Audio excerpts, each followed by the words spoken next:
Hello viewers, I hope everyone is doing well. Welcome to my video series about Pokeshipping Moments. Let's review the upcoming episode of Hypno's Naptime today, in which Ash, Misty, and Brock come to a town where children have mysteriously gone missing, falling asleep and not waking up.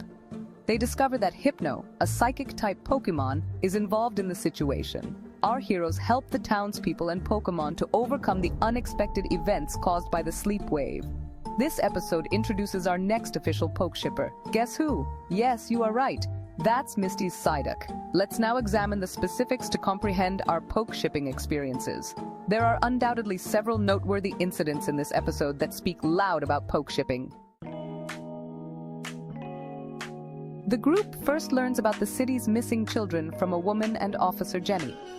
Misty casually says out loud that she should be more cautious because she is adorable when the group is looking at the posters of the missing kids.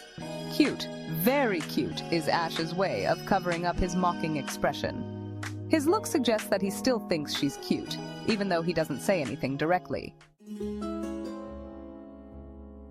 In order to get their next clue, the group decides to contact Nurse Joy and assist Officer Jenny in her investigation. We see Ash and Misty stick together during this investigation, but Brock keeps looking for it by himself. It's crucial to remember this. Despite having the option to part ways during this investigation, Ash and Misty choose to stay together and carry on the investigation together. Further, Ash's Pikachu fell asleep during their quest after being impacted by sleep waves. The group quickly determines the origin of the waves and arrives at the spot without any delays. Another Pokeshipping moment is here. This is important, so pay attention. Ash's sleeping Pikachu was in his backpack, and our boy made a motion here to make Pokeshippers grin, and you can't miss it. He was standing near Misty and Brock, talking about what was going on in the town, but he bends over to let Misty take out his Pikachu. The nonverbal communication that took place during this physical motion is significant in this case. You know, words don't always speak for themselves. People that are attached to one another give forth nonverbal clues. Here, Ash's bend lets Misty take his Pikachu out, and she immediately understood what he wants her to do. Furthermore, he allowed Pikachu to be in Misty's embrace. Pikachu was taken to Hypno by Misty, not Ash. Ash doesn't usually engage in such behavior. If someone else had been in Misty's position, he would have handled his Pikachu as soon as it was taken out. However, our boy was unconcerned that Misty was keeping his Pikachu. This behavior demonstrates how much he trusts Misty.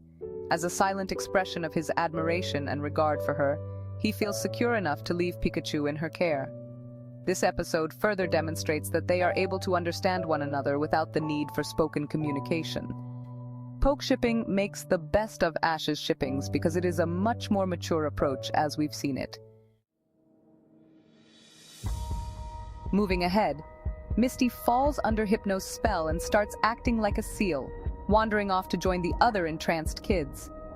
Ash immediately notices her odd behavior, and instead of just letting it slide, he looks genuinely worried and is the first one to run to help her. And upon learning from Brock that the affected children are turning into Pokemon, he quickly responds, stating, "Misty too." This action shows that he genuinely worries for her. When Misty is fully under Hypno's influence and acting like a Pokemon, Ash doesn't give up on trying to help her. He's clearly focused on finding a way to bring her back to normal, and he's visibly relieved when he and Brock figure out that Drowsy's powers can counteract the spell. His determination shows that Misty's well-being is a priority for him, and it gives Pokeshippers another reason to feel there's something deeper between them. After using Drowsy's powers to reverse Hypno's spell, Misty and the other kids come back to normal. Ash's look of relief when Misty wakes up from her trance is noticeable.